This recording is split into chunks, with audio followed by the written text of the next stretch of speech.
My name is Bob Calkin. I started my own delivery service in 1988. I came out here from the East Coast because I was in a band called Rude Awakening, and I wanted to get signed and wanted to get into the music industry. So I figured, what's the best way to do that? What's the best way to meet everybody, but to have something they need, and then maybe you can slip them your demo tape and kind of be on an equal level with them once you have that relationship going. So I got to meet everybody in the music industry by handing out my card to everybody in the music magazines, the music companies, all the music managers. So being a musician, of course, I got to get backstage and meet everybody. So I used that as a way to network and meet people in the industry that I maybe wanted to be a professional in, which is what I would advocate that you guys do, and we'll talk about that too. So you can have the kind of people in your collective that you want to have, plus maybe it can help you do other things networking-wise for your other career. So we'll talk about how to market our businesses and our delivery services and collectives later, but that's essentially what I did. Was I came to Hollywood, started my own delivery service, and about 3 years ago I started to realize I wasn't the only game in town anymore, because back in the day there really weren't that many people doing it. So once everybody had options, going to dispensaries or maybe even other delivery services that were popping up, at that time there was absolutely no information on how to start a marijuana business or a delivery service or anything like that. So 3 years ago, I looked around and thought, okay, if I want to advertise my delivery service, how am I going to do that without attracting the wrong element, police or people that want to rob you or people you don't want in your collective? So I had to do a lot of research. And I went out and went to a bunch of lawyers and went to a bunch of different classes. There weren't very many at that time. And I went to Oaksterdam, and there wasn't a delivery class there. So while I was in class, I wrote my book called How to Start Your Own Medical Marijuana Delivery Service, which is back there. And it's now a DVD. And that was used as the curriculum at Oaksterdam. So I became the professor of delivery at Oaksterdam. And I don't know, are you guys familiar with Oaksterdam? Oaksterdam is the first marijuana college in California, and they've started in Northern California, and they had a campus down here in LA. So they didn't have any kind of delivery class, and I was the professor there for almost 2 years until they closed their campus. But while I was there, I realized that the people that were coming to class, much like yourself, wanted to know how to set up their own marijuana business, and they needed to know exactly how to do it. They need to know step by step, what papers do I fill out, what order do I do it in, what do I say when I fill out the forms, what am I doing? Not just general information about marijuana. So I decided to start Cannabis Career Institute.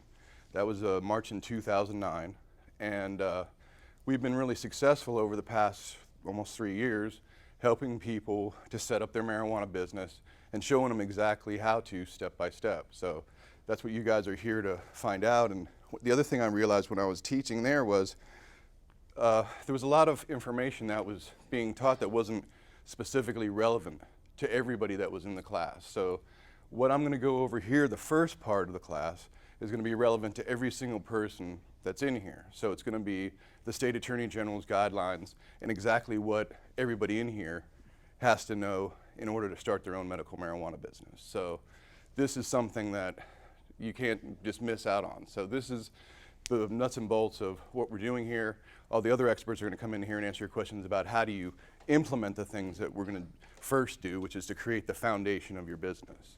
So that's what Cannabis Career Institute is all about, is helping you figure out what it is you want to do, because some people come in thinking, oh, I want to start a dispensary, and then they leave going, well, maybe I'll start a delivery service or a grow op, right? So it opens you up to the possibilities of what you have out there, and then it provides you with a support network of people to help you do the things you need to do that you can't do yourself. Because that's what we're going to do, is first we're going to go over all the things that you have to do, then we're going to figure out how do you do them based on your timeline and your budget, right? Because everybody has a different timeline and budget. And then who do you use to do the things that you can't do yourself? Because everybody has a different group of skill sets. In other words, some people can do web design, some people can do marketing, some people have a business background, some people don't. So we'll just figure out what you can do, and then we'll figure out your action team for the people to do the things that you can't, like your attorney or or your consultant. All right, so how many people in here want to be a delivery service? Okay, how many people want to be a dispensary? Okay, how many people want to have a grow operation? All right, great, because that's going to be relevant for any business that you're in. If you're going to have a grow op, that's going to increase your income by about 50 to 70%. So how many people want to do edibles? Okay, great. So we're going to have experts in all those fields here today to cover all the questions you could possibly have. So we're going to be real disappointed if you leave here and you have any questions. And if you do still, you can call one of us, or you can come back to the classes again and again. I see a couple people here that have been to class before. Some people come back like 10 times. And that's great because they need that reinforcement, and they need to maybe get an update on a court decision because the attorney's here every time. So you may have a problem with your marijuana business that you just would go and pay an attorney for. Why not just come to class and get the question answered for free? So that's what we provide, is just a way to get your project finished the cheapest and fastest way possible. All right, so what everyone has to know in order to be any of those things that I mentioned, delivery, dispensary, grow up, or edibles operation, is or are the Attorney General's guidelines, which we have in this book here, and I'm going to go through everything that's in the book, but they're on page 21. And you'll notice that they're pretty long, and what I've done is I've boiled it down to 5 key things that you have to know in order to do business with medical marijuana, and they're all here in the State Attorney General's guidelines. Now, what are the State Attorney General's guidelines? These were written by Governor Brown when he was the Attorney General. Now we have a new Attorney General named Kamala Harris, who is supposed to be, any day now, releasing new Attorney General's guidelines, which could have life-altering things in them, but we'll find out. One of the things they were discussing that she was going to have in the new guidelines was a limit on how many collectives you could be a member of, which right now there's really no way to know how many members you're a collective because there's no database of collectives, and I don't see how she could really enforce that. But I guess if you were caught in some kind of a scenario where you were dealing with more than one collective, they could use that as a way to say that you weren't doing business legally. But until that happens, and I'll give you the details on who you can do business with, that's not the case. So we're going to go over what the Attorney General's guidelines are now, and then if we have an update, of course, you guys are going to need to come back to class. Okay, the first part of the Attorney General's guidelines, or actually the first thing that you guys need to be concerned about, is what kind of doctor's recommendation am I going to get? I'm sure everybody, or probably most people in here, have doctor's recs. How many people have doctor's recs? Okay, how many people went to a place that was just one doctor? Okay, the only reason why I asked is, when I went and got my doctor's recommendation, I went to a place called Medican, and they had 2 doctors on my doctor recommendation, the head doctor and then the underling doctor, right? So we're going to talk about how to get a state ID card, but when I went to go get my state ID card, I had a problem because there was more than one doctor on my doctor's recommendation because they needed both doctors to approve that doctor's rec, which was a big hassle. But anyway, when you want to create your business, the first thing that you want to do is get your doctor's recommendation, and you want it to be a doctor's recommendation that comes from a doctor that's going to stand up for you, that may have to testify or send in some kind of written notice to court or something that he actually gave you that doctor's rec. So if you go to a place on the corner that may be closed and you might not even know, later they might not be there for you. So in the beginning, just think about, okay, what kind of doctor do I want to get? And just so you guys know, when you get your doctor's rec, you're allowed to have just the basic 6 to 12 plants that you can grow, and then you're allowed to carry 8 ounces of dried marijuana. And that's just kind of the blanket amount that you're allowed to as a patient with a regular doctor's rec. By regular, I mean it's going to cost you between $75 and $150, right? So that would be the first consideration for your budget. Now, if you want, you can get what's known as an upped doctor's recommendation. Some of you guys might have heard of that. That is a recommendation from a doctor that allows you to grow up to, say, 99 plants and carry 5 or 6 pounds.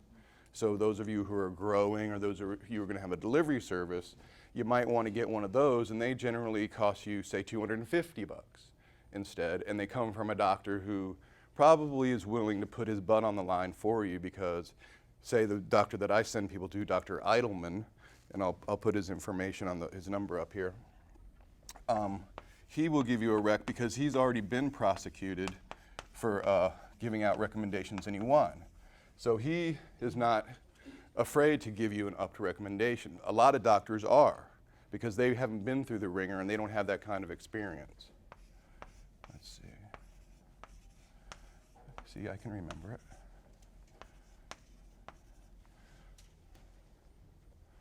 All right, so Dr. Eidelman, he's in Hollywood. He would give you an upped recommendation, and that would allow you to grow up to 99 plants and carry to 5 to 6 pounds. And the reason why that's relevant is because if you want to have a grow operation, there's 3 different ways you can have a legal grow. The first would be you'd have an upped recommendation, and we don't recommend that you grow more than 90 plants in one space. So if you have a 90 plant grow, that's going to be under the 99 plants that your recommendation would allow. The reason why we want you to have 90 is because if you had 99 and you were busted and somebody wanted to make it tough for you, if I was the cop, I would just bend the plant over or pull the root off and say you had 105 plants or whatever. So we just say stick with the 99 plants, and then there can't be any stretch of the imagination. All right, so the first way you can cover your grow is have this 99 plant doctor's recommendation, and that's just your patient grow. The second way you'd cover the grow would be to form a collective, which we're going to talk about in a second, and have 15 members, because you're allowed to grow 6 plants for every member that you have. So that would be the second way that you'd be able to have a 90 plant grow. The third way would be you'd join my collective or another collective, and you'd be growing on behalf of 15 of their members, because you would be a member of their collective, okay? So there's 3 ways you can cover your grow, so just know that. So the first part of number 1 is deciding who's going to be your doctor, and if you need or want or have the money, because some people don't have $250 to get an upped doctor's recommendation. Okay, so why is it a recommendation instead of a prescription? Just so you guys know, marijuana is considered a Schedule I drug, and doctors are not allowed to prescribe any drugs on Schedule I, which are heroin, marijuana, PCP, LSD, things like that. So they are not allowed to prescribe marijuana, they're only allowed to recommend it. So that's what you guys are getting. You're getting a recommendation, and the doctor is not allowed to tell you where to get your marijuana. So that, if you guys have a delivery service, is something that you might want to know, because the doctor is not allowed to refer people, but his receptionist may. So you could go into his office and leave your cards there or give them to the receptionist. Just a marketing tip. Okay, so that's number 1 is what kind of doctor's rec do I want, and do I want an upped recommendation? Because maybe I want to grow. Now, the reason why you can get an upped recommendation now is because of a court case called People versus Kelly, which said, or which decided that every person now, a doctor is allowed to determine individually how much they're allowed to have. Before, for instance, if you got pulled over, a cop could kind of assume that if you had more than 8 ounces, that was more than you were supposed to have. Now, he can't really assume that, because everybody is allowed to have a different amount. I could be allowed to have 5 to 6 pounds. You could be allowed to have only 1 pound. So he can't really determine how much you're allowed to have just off the top of his head anymore. So that's why you can get this upped recommendation now, because there's a variable there, and the doctor is the final word on how much you're allowed to have. Nobody can tell the doctor or tell anybody how much you're allowed to have but the doctor. So that's why this is the first and most important part of the guidelines. Okay, the other part of number 1 is, once you get your doctor's recommendation, the guidelines want you to get what's known as a DHS card, which is the Department of Health and Human Services. You get this from the county that you live in. So I went downtown here in LA to Figueroa Street, and I have the information in the book for you. And we're going to tell you how to do all the things after I tell you what the things are. So first we're going to say what are they, and then how to do them. Okay, so this is the DHS card that you may want to get this. Why? because on page 25,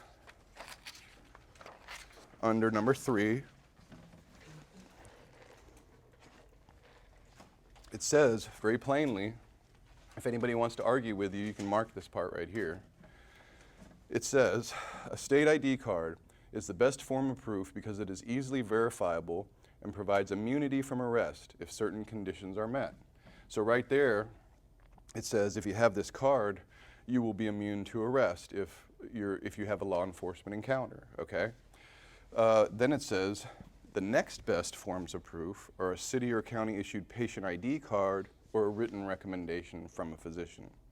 So the next best, or in other words, not as good forms are your doctor's rec. And why is that? Because when you get your doctor's recs, all that does is allow you to buy and use the marijuana, I guess, in a place where you're not going to get caught. If you do happen to get into a law enforcement scenario, like you get pulled over, you're smoking at a party or something like that, a cop is not able, or he's not legally allowed to determine why you have medical marijuana. He's only allowed to determine that you have it and bring you to the person who is allowed to determine that, which would be the judge. So by that point, you've had your car searched and everything confiscated, and maybe you had to go to jail, or you've had some kind of financial, suffering. You may, and you probably will, get your stuff back or not be prosecuted once you get to the judge, but why not avoid all of that by just having this card?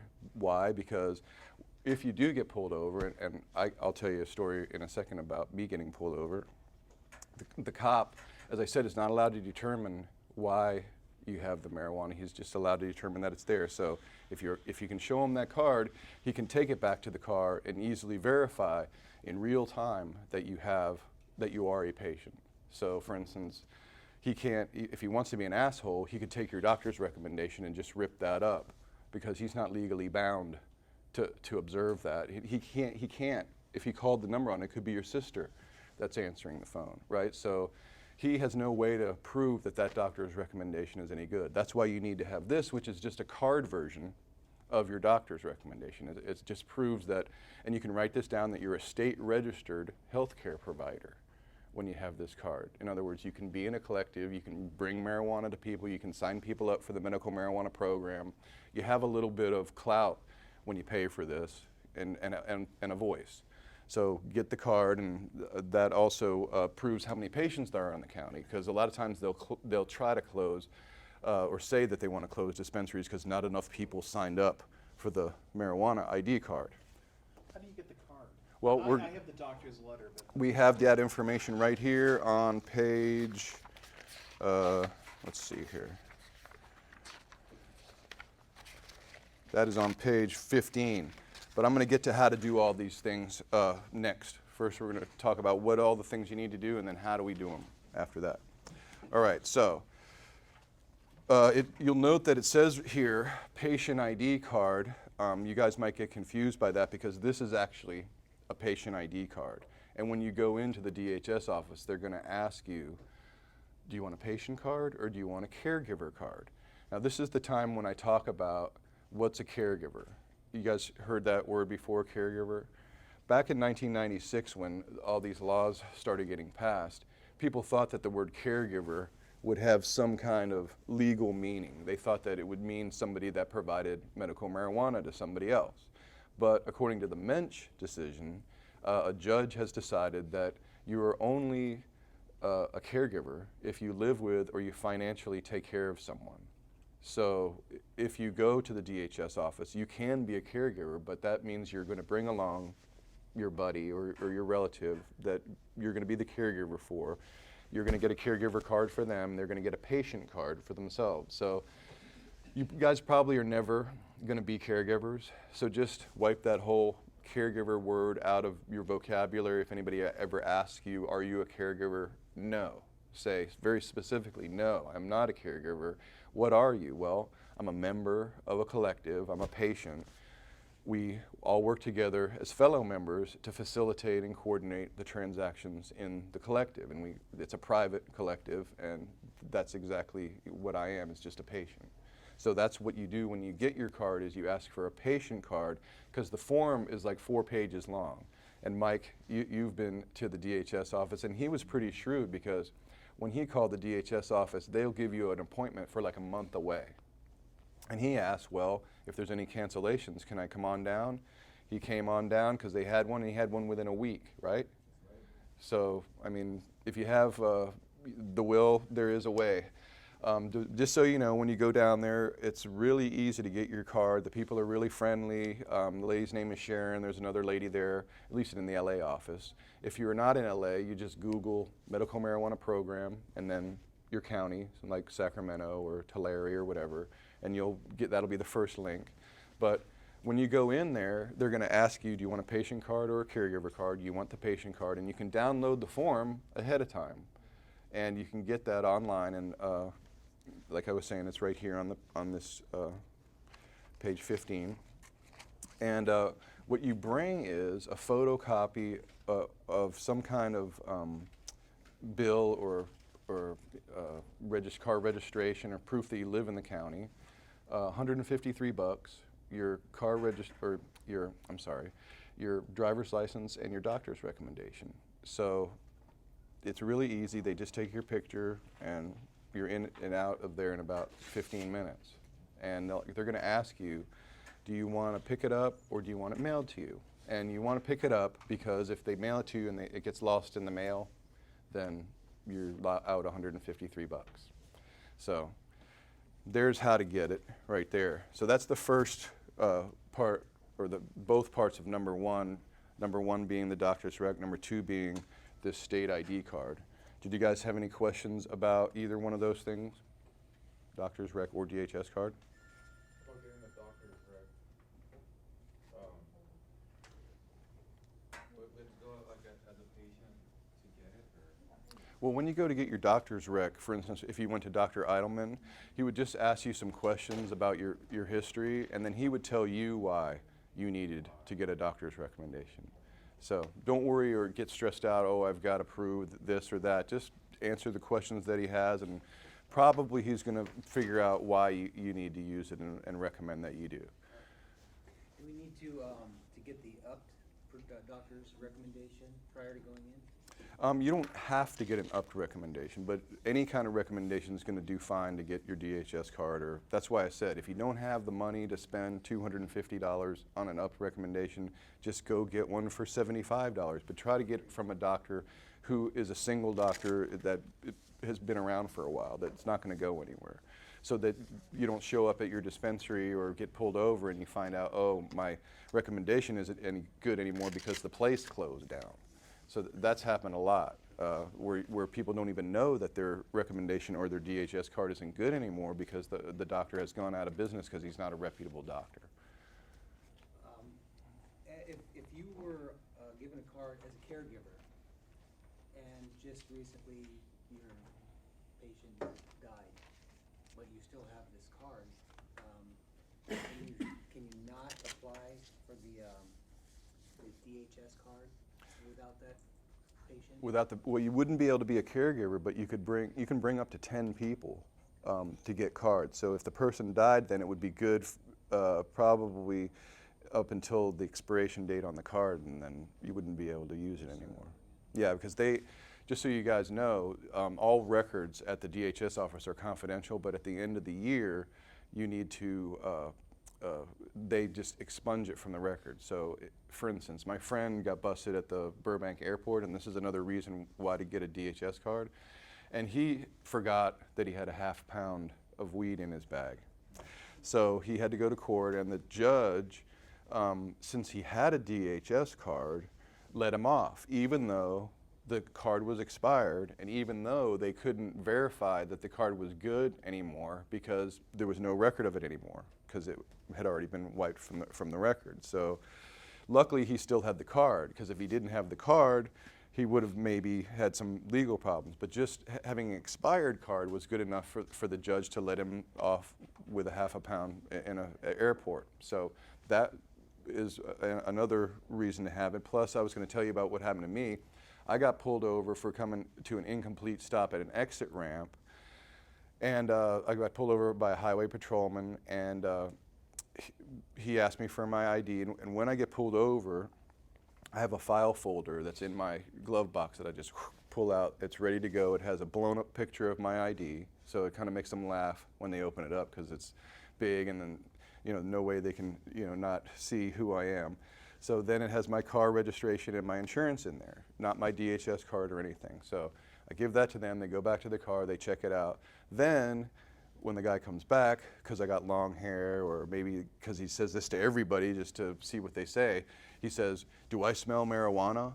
Which he may have, right? But or he may not have. But either way, I said, well, you could, because I'm a card-carrying marijuana patient. Go ahead and check this card. So he went back to the car, checked it out, came back, checked my eyes to make sure I wasn't high, looked in the car, make sure there wasn't any paraphernalia where I wasn't using in the car or anything in sight, and then just gave me a citation for what he pulled me over for, because he didn't have to then take it to the next level and search the car, because he was able to verify, oh, he may smell like marijuana because he's a patient. If he hadn't been able to verify right then, he may have had to take it to the next level, find out why it smelled like marijuana and search the car, or think that he had to search the car. So you use this card to, just allow them to not have to do that, because they just want to get on to the next ticket anyway. They don't necessarily want to cart you in for a small amount of marijuana and take up their whole day with a report doing that either. So they would prefer that you have this card also, because according to the California Highway Patrol, 3 out of 10 stops have to do with medical marijuana. So they're kind of expecting that people are going to have marijuana, but they're also expecting you to have the proper documentation. And they know what that documentation is. So have a card and everything will be fine. A friend of mine who had a delivery service, he was doing 90 while he was making a delivery, and he got pulled over, and he had all of his stuff on the floor. And the way that he packages and presents his things are very professional, because what he does, and you guys may want to do this, is he has white paper bags and he has a stamp with his logo on it. So when he's going to make a delivery, he stamps the bag, he puts the stuff in jars, he puts that inside the bag, he staples the bag with the card on it, and it puts it in a little box. So it looks very professional. And so when he got pulled over, he had all the stuff on the floor. So he was doing 90, he gets pulled over, and the cop says, what's going on? Do you have marijuana? And the guy said, no. And the cop said, I'm going to turn away, and when I turn back, I'm going to ask you again, and you're going to say yes. So he turned away, literally, and turned around and said, do you have marijuana? And then the guy said yes, and admitted that he did.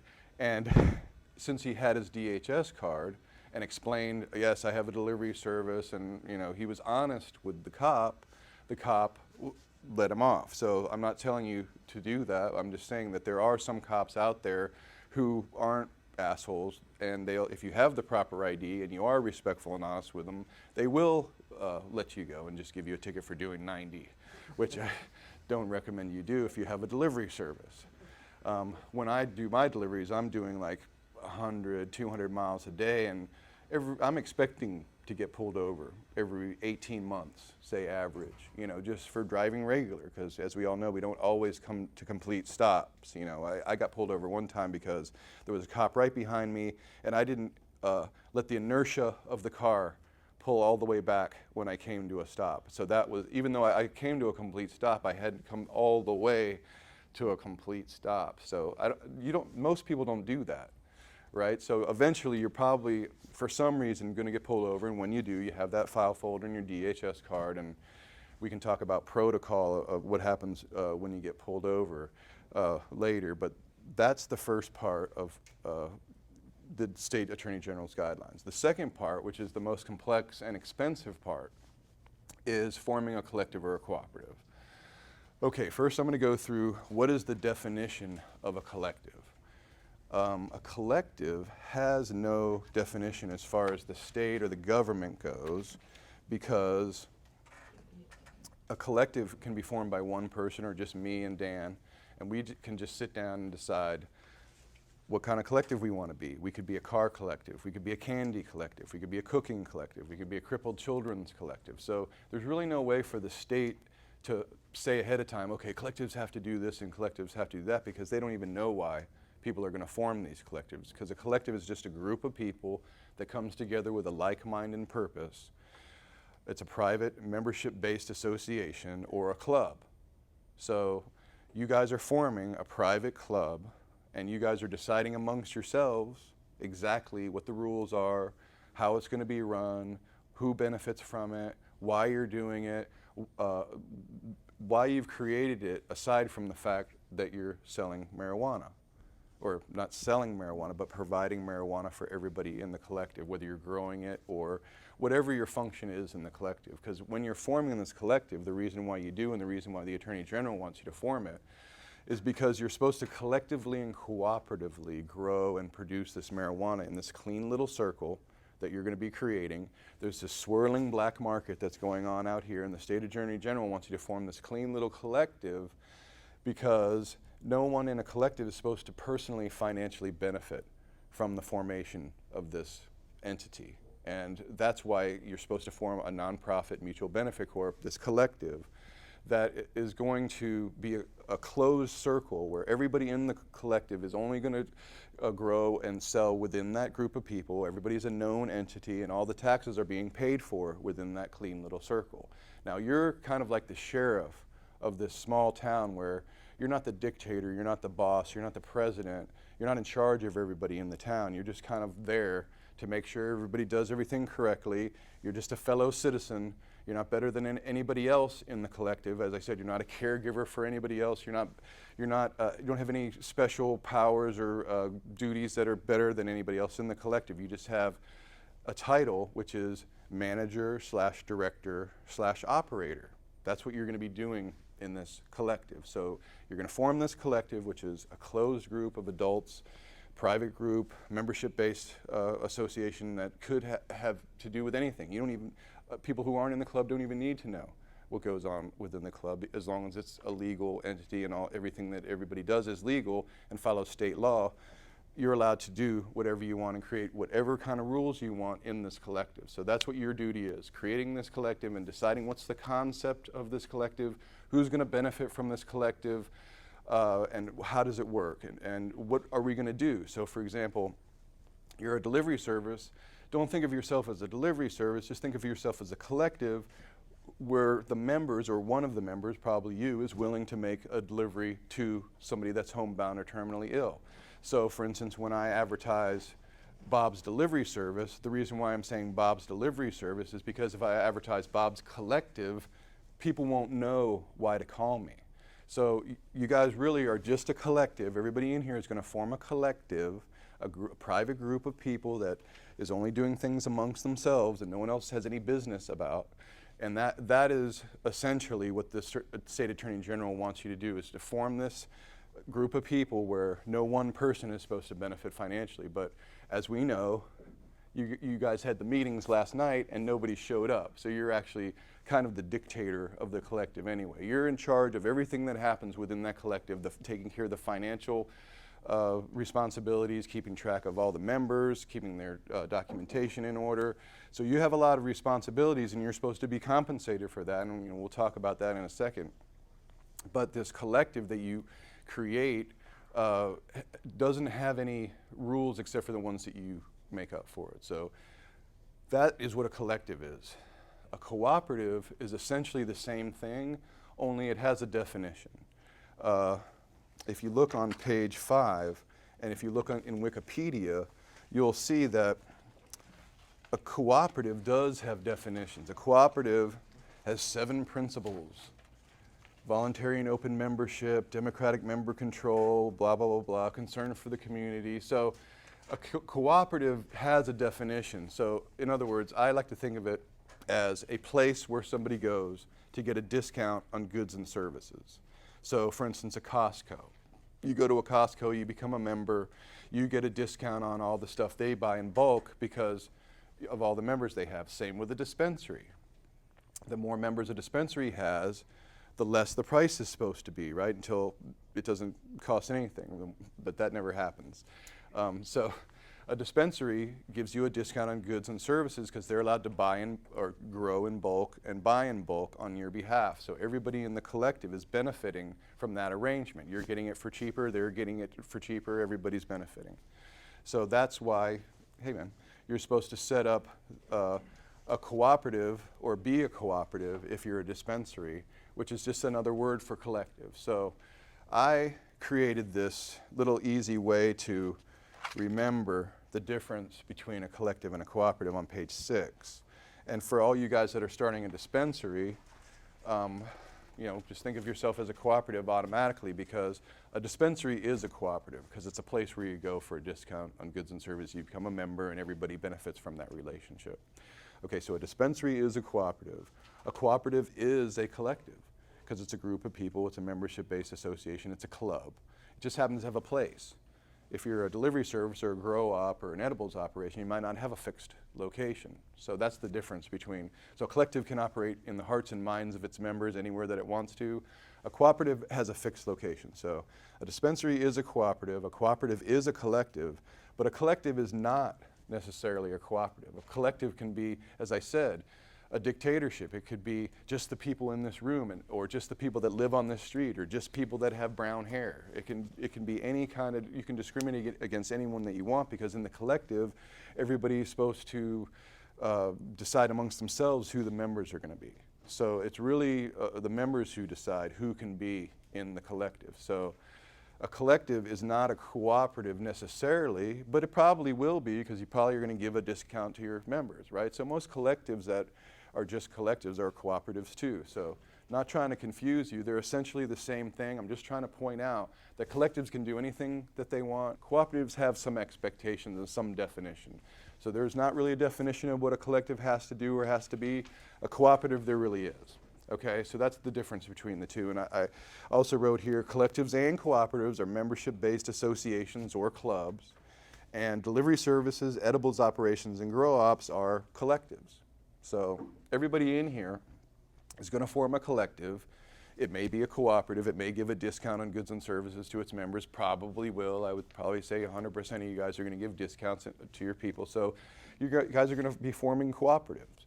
They're going to be collectives, and that's really what you're doing. And as I said, your title is going to be manager / director / operator. And your job description is going to be facilitating and coordinating transactions among members. So you're not going to be selling marijuana. You're going to be providing a service to your collective members, and that's what they're paying for when they get the marijuana. They're not paying for the marijuana. They're paying for everything that happened from seed to sale.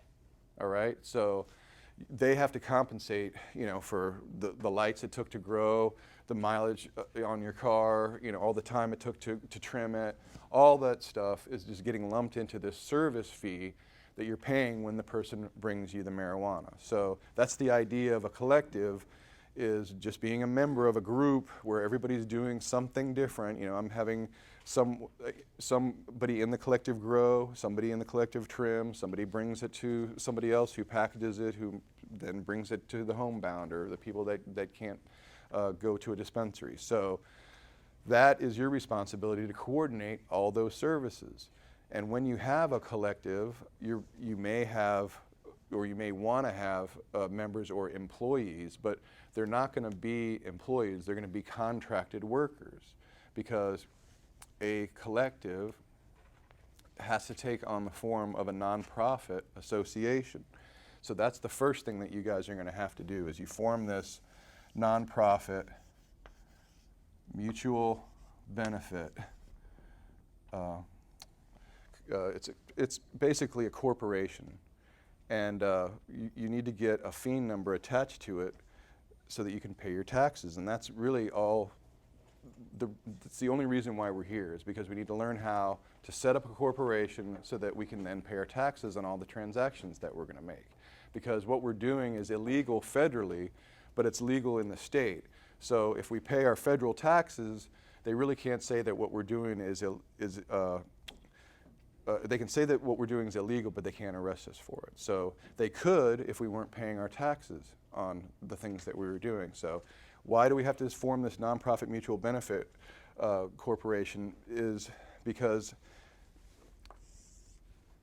the collective has to operate at a nonprofit level, but that doesn't mean that you don't get paid for the things that you do for the collective. But we have to be aware of the law and the way the IRS works when we set up our medical marijuana businesses, and we have to know what our options are as far as how to set them up. Now, there's two ways you can set up your marijuana business.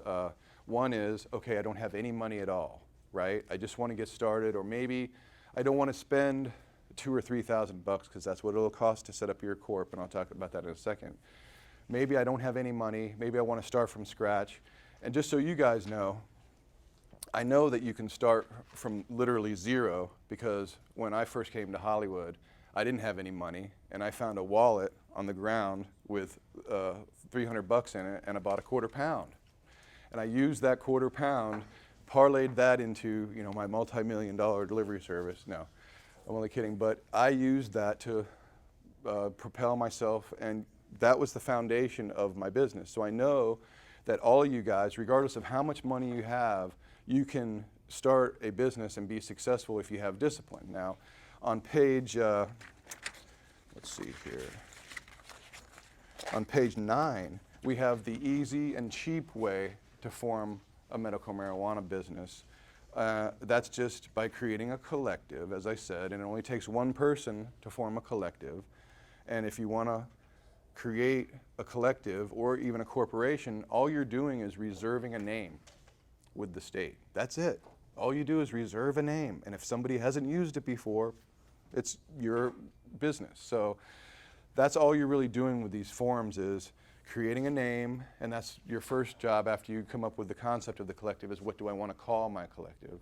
But just so you know, when you're creating this corporation, you can DBA as any name that you want. So your corporation name doesn't matter a bit as far as what your collective's name is going to be. So you could call yourself ABC Corp, and that's probably a good idea because you want it to sound innocuous. You don't want to call your business, you know, Marijuana Incorporated, although there is a business called that.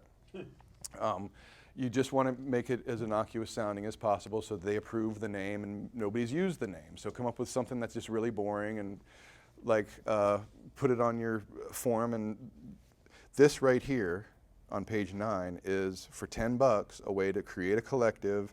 It takes about 2 or 3 months for the form to get processed, and this is what you get back on page 10, which is a certificate of registration.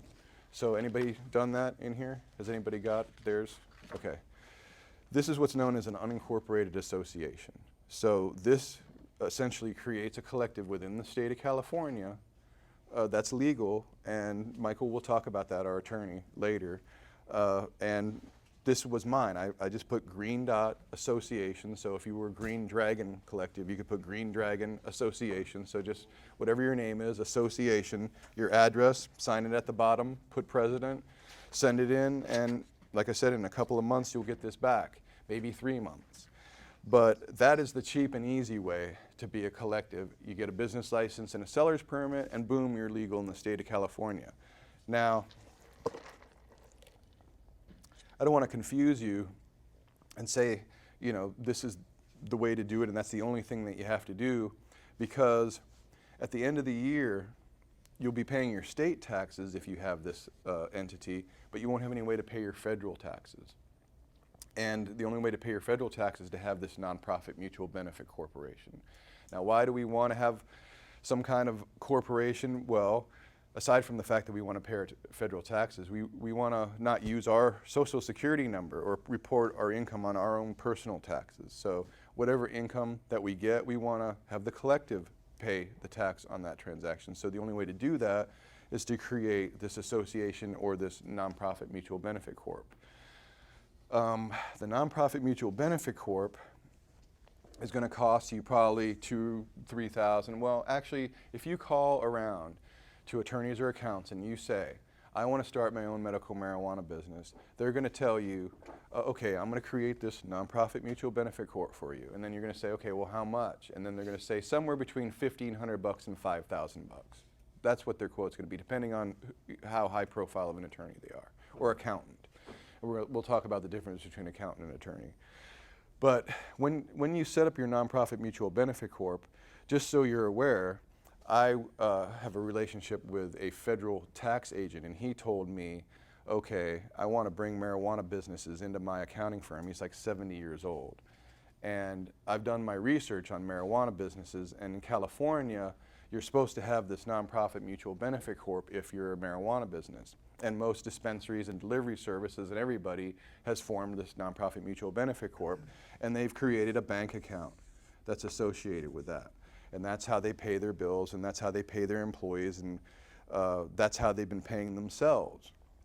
Well, he said, not good. He said they're doing it all wrong, because if you want to pay yourself a salary, which you probably do, if you pay it directly from the bank account to your personal account, and the IRS decides to come down and we're going to do an audit on this business, they might just freeze everything, even your personal assets, right? Because you've been getting money directly from the nonprofit mutual benefit corp.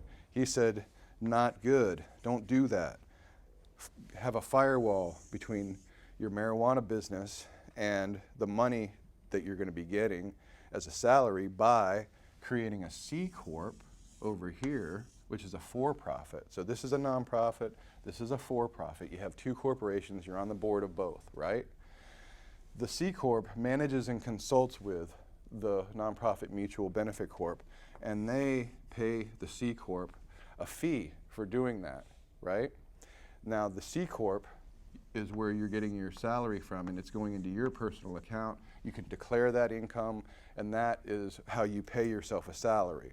So all the money that's left over here is paid to the C Corp. The C Corp pays you, and then you may have some other thing down here, like a trust fund or something that invests the money. But this marijuana business, if there's ever an audit on it, you can just close it down and start another one, because you still have your C Corp over here. So that's how ultimately you're supposed to set up your marijuana business, so that when you're audited, if you are, your personal assets don't get frozen or taken. And also you have a way to get rid of all the excess money that's here now, instead of having to spend it or declare it, because you've just paid the C Corp for providing this service here. So what you want to do is, if you have employees, or if you have an investor, for example, that somebody wants to give you $50,000 to start your dispensary, you would have the C Corp do the business with that investor, or put them on the board of the C Corp, or however you wanted to do it. So they, like say it's your grandmother, and she doesn't want to be part of the collective or be in the marijuana business, but she wants to lend you the money so that you can do it. That's how you would do it. You'd have the C Corp do the business with grandma, and then the C Corp would lend the money to the nonprofit mutual benefit corp, and the nonprofit mutual benefit corp would pay it back, or pay the management fees to the C Corp. So does that make sense to everybody as far as, you know, the corporate structure, everything? All right, so that's kind of what you paid for to get in here. That's how you set up your marijuana business and how ultimately you want it to be. But don't get intimidated, because that'll cost you, like I said. Doug's going to come in here, he's our marketing guy, our accounting guy, and explain to you this again, probably. He's the guy that can set up your corporation. Like I said, when you're looking to set up your marijuana business, and I want you guys to all do this, call an accountant, call an attorney, tell them you want to set up a medical marijuana business, and listen. Don't say anything, and just tell them, what are you going to do for me? They're going to say, oh, we're going to form you this nonprofit mutual benefit corp. Silence. Then nothing else. And how much is that going to be? Like I said, $1,500 to $5,000. Then you're going to say, how do I pay myself? How much of a salary can I take, and how do I pay myself? They're going to tell you, well, it's all relative to the amount of money that you take in for your collective, and you pay yourself directly from here. Guarantee you they're going to say that. And they're not going to even mention anything about this, because they don't even know, because they've never even been through an audit, nor do they really care if you get audited, because then they can defend you and help you fix the problem that they've helped you create, right? So don't fall into that hole. And also ask them, are they going to get you your business license, your seller's permit, help you get a bank account? Because that's really what you're supposed to get with your little package, with the money that you're paying for a package to an accountant or an attorney. Now, what's the difference between an accountant and an attorney? Well, an attorney will charge you by the hour. He'll do a very good job for you. He'll create your corporation, but he may not ever remember you or care about you ever again after that. For example, a friend of mine paid $5,000 to an attorney because, well, he was somebody that I was consulting with, and he was the type of person that didn't feel comfortable unless he spent the maximum amount of money on whatever it was he was doing. So he shopped around all the attorneys. The one that charged the most, that's the one he wanted to use. So he got charged $5,000. The guy gave him a file folder with the articles of incorporation in it, not even a corporate kit. It didn't have his name anywhere in it. It only had his underling's name, his clerk's names in it, and didn't even acknowledge the guy or even, like I said, remember who he was after he paid him $5,000. Now, I'm not saying all attorneys are like that. Michael, when he comes in here, you'll like him a lot. He's great. I'm just saying that you're still going to need an accountant after you go to your attorney. And if the attorney says, I can do your accounting, he can, but he's just going to hire an accountant to do it. So if you want it set up, in my opinion, maybe the way it should be, because lawyers aren't accountants, and also lawyers' butts aren't on the line when the IRS comes and audits you. The accountant is the one whose butt may be on the line if you have an accountant, because he's the one that created the corp and is doing your taxes and has to answer all the hard questions, right? So I say, why not go with somebody that has a vested interest in your business, somebody who's not going to charge you by the hour, because if you have additional questions or whatever and you go back to the attorney, he's going to charge you by the hour, right? And he's not going to necessarily have a vested interest in your business, because when someone, as I said, comes to audit, that accountant is going to be accountable for that paperwork and your business. So he's going to have a vested interest in hearing about what your business is doing, how it's being run, and making sure that everything's being done correctly. So I say maybe an accountant might be a better idea for somebody to form your business. But if you're going to create a dispensary, you have to have an attorney. So there's no two ways about it. So if you're going to start a dispensary, start first with your attorney. You may want him to set up your corporation. You may want an accountant to set it up. But generally, when you're paying for your attorney to find you a dispensary, for example, if Michael was going to find you a dispensary, he would charge you a lump fee of, say, $5,000 to $10,000, depending on what the job was like. And that corporation would be included in that amount. So if you were looking for a dispensary, not only would he create this corporation, this co-op, but he would help you find the location. He would research the place to have the dispensary and then help you negotiate with the landlord. So all that would be included in that. An accountant wouldn't do that for you. So if you're going to just be a delivery service or a grow op or a cooking operation, you might just go to an accountant and have him create your corporation, and then if you have trouble, go to an attorney, right? Or know who you're going to go to if you have a problem. If you're going to start a dispensary, you should probably just start with the attorney and let him take care of the whole strategy, because the attorney needs to be on your team, and he doesn't want to defend or be part of something that he hasn't necessarily had a part of. So if you bring him something that he hasn't done himself, he's inevitably going to roll his eyes and say that he could have done a better job on it. So you may want to just start with the attorney and let him do the whole thing so that he feels like it's like he has a vested interest in that. He's put his stamp on it. He's going to defend this, and he's going to find you a place that can be defendable.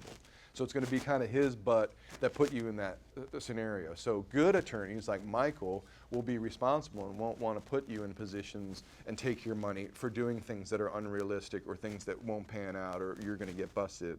So if you get a good marijuana attorney, the money will be well spent, because he'll make sure that if there is a scenario where you could be potentially prosecuted, you're covered and he's comfortable defending you. So there are strategies and ways of doing it, and from the outset you need to plan that if you're going to have a dispensary.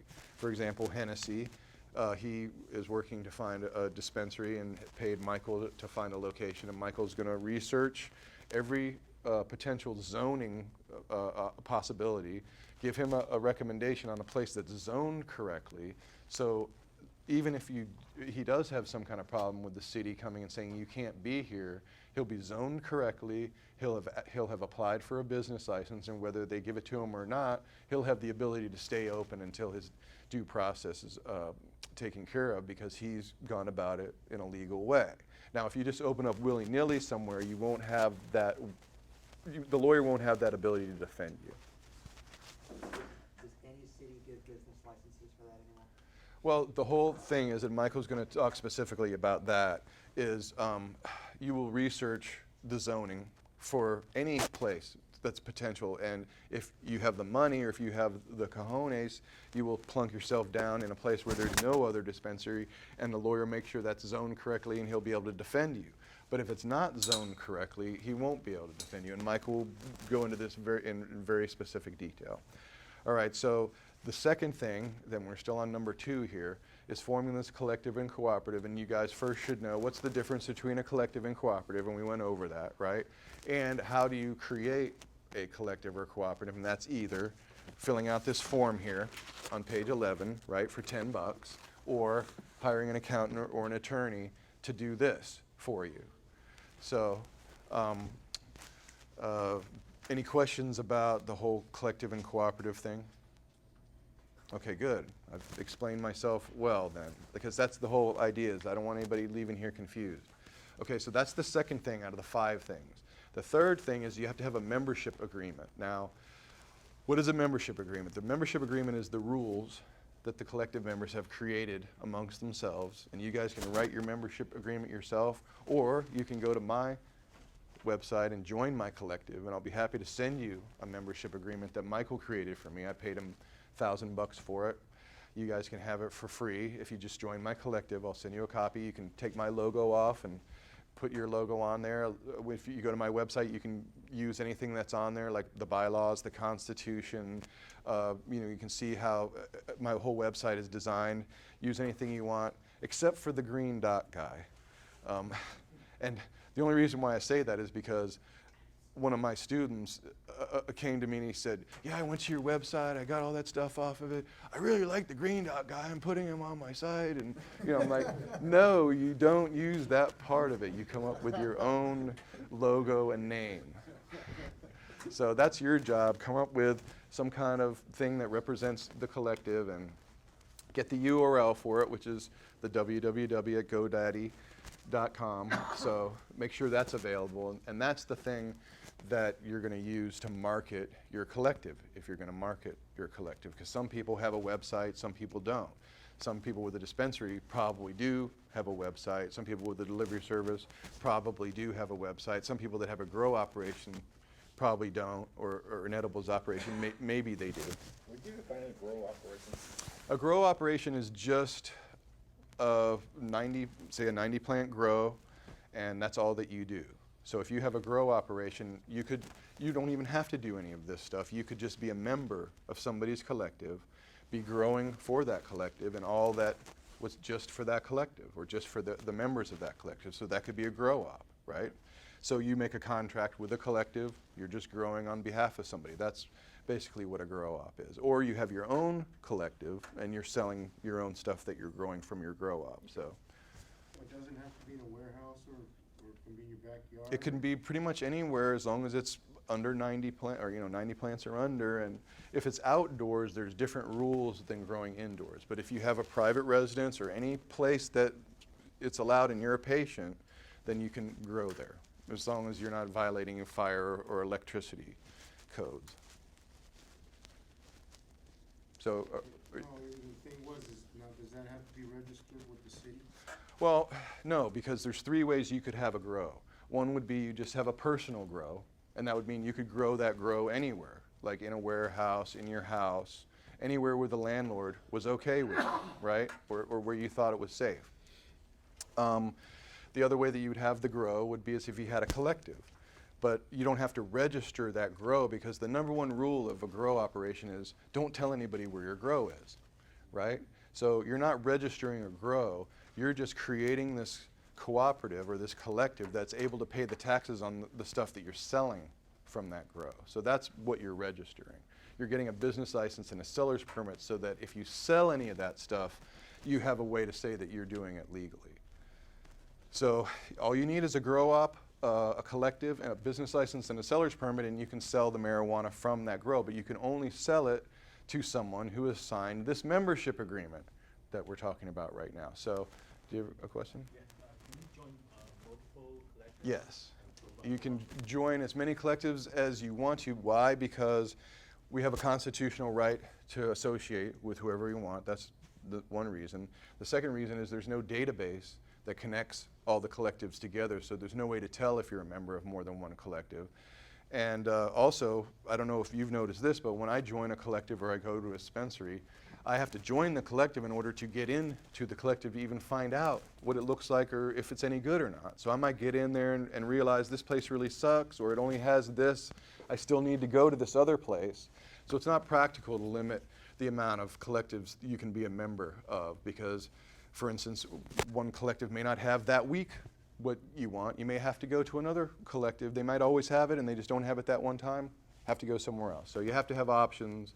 And as I said before, all collectives don't have the same thing, operate the same way, want to provide the same services, have the same knowledge, have the same system that you like. So finding the right collective takes a little bit of time. You might not just have luck on the first one. You might have to join a few before you find one that operates the way that you want.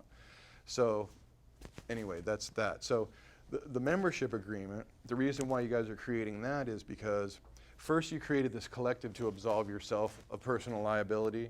Then you've created this membership agreement to absolve the collective of liability from its members. So if one of the members of the collective decides to go sell weed to some kid in a schoolyard, the police can't come back to you and say, you're part of this conspiracy to sell weed to kids in the schoolyard, because you can pull out the membership agreement and say, no, they signed this right here and it says specifically you cannot sell to anyone outside of the collective or you're kicked out. So they're automatically kicked out. So that's why you have this membership agreement to protect your butt.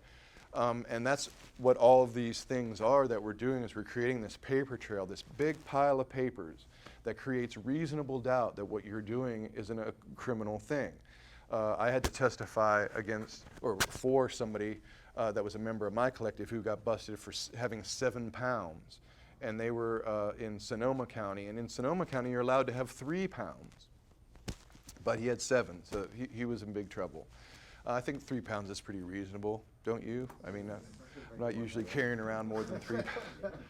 So anyway, he's passing through Sonoma County because he's bringing it down from a county above Sonoma down to here to LA. And he got caught by a cop who pulled him over and basically it was an illegal arrest. He shouldn't have arrested him and roughed him up and did all this stuff. But I had to, in order to save his butt, testify in court that he was a member of my collective and that he could quite possibly have a reason to have those 7 pounds. And I had to bring all of my membership agreements, which I had like 200 of them, but my lawyer provided them redacted, and that Michael was my attorney.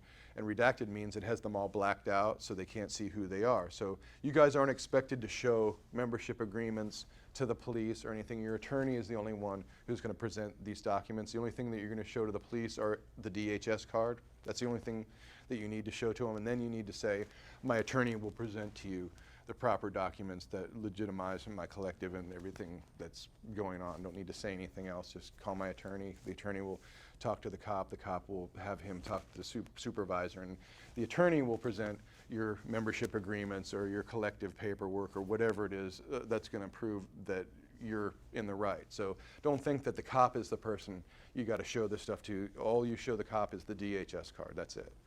Okay, so this membership agreement that you can get is going to have all the rules in it for the collective. Everybody that you deal with, buy from, or sell to is going to sign this membership agreement. Once they've signed that, it's another piece of paper in this big pile of papers. First it's your doctor's rec, then it's your corporation, then it's this membership agreement, you know, then your business license and your seller's permit, and pretty soon you got this big, all your membership agreements.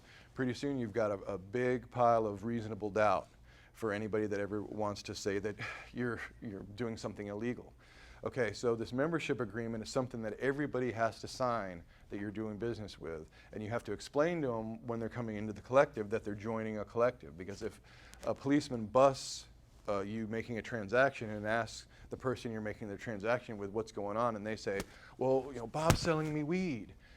That's not what's going on here. They need to know, well, we're in a collective together, we're all patients, we've agreed to distribute amongst ourselves, you know, what's it to you, basically. So that's the proper response is, I'm a patient, a fellow member of my patient, of my collective is getting marijuana, and I'm facilitating that transaction. So your membership agreement will prove that you've made this agreement ahead of time. And that's what all this paperwork is supposed to do, is to create this preconceived paper trail so that this drug deal that's going on can't be called a drug deal, because you created this collective last year and the membership agreement was signed 6 months ago, and if you had to grow, the growing agreement was signed 6 months ago, and the marijuana that you're dealing with was all prearranged, you know, months and years ago, right? It was all contracted out, and everybody knew ahead of time what was going on. It wasn't some willy-nilly drug deal that just happened on the street. So that's the other reason why you're creating this membership agreement, is just to create this timeline, this legitimacy that you've screened the patient, made sure they have a doctor's recommendation and a California ID, and then have them sign this membership agreement, okay? So that's why you have the membership agreement. It's the contract between the collective members. Okay, the fourth thing is you have to have a business license and a seller's permit.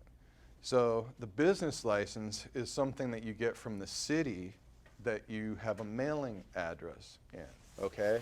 So wherever you have your mailing address, it can be a P.O. box, but it can't say P.O. box on it. That is the city where you want to get your business license. Now, some cities don't give out business licenses, like Long Beach. That's kind of rare, but if that's the case, you don't have to get one. But most do. Most don't charge. Some charge, you know, a fee. Some don't. LA is free. And your business license is free. You don't have to pay any kind of fee for it. But you have to say on there the nature of your business, and you have to have what's known as a FEIN number, which is a Federal Employee Identification Number. So your accountant will get that, or you can get that online for free if you're going to get the association. And when you get your business license, it's going to ask you the nature of your business. Now, on public documents, you don't want to say that you're a marijuana business. It's just not necessary. You don't want to incriminate yourself unnecessarily, you know, because if somebody wanted to investigate you or bust you, all they would have to say is, well, it says right here that you're selling marijuana on this public document. Why not fill out the paperwork in not a dishonest way, but in a way that doesn't incriminate you unnecessarily? So, for instance, if I fill it out, instead of putting, you know, marijuana delivery on there, I'll put delivery of home health care products, right? Now, if you're going to be a dispensary, your attorney is going to fill this out and be absolutely honest about everything, right?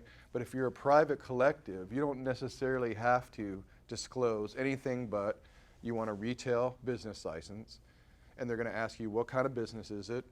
You can say literally any kind of business that you want that's not dishonest. So, like I said, I put delivery of home health care products. They said, what kind of home health care products? I said, balms, tinctures, and oils relating to skin care and skin healing are some of the many products I'm going to be selling. Maybe number 99 is medical marijuana, right? But I have a lot of retail products that I'm going to be selling.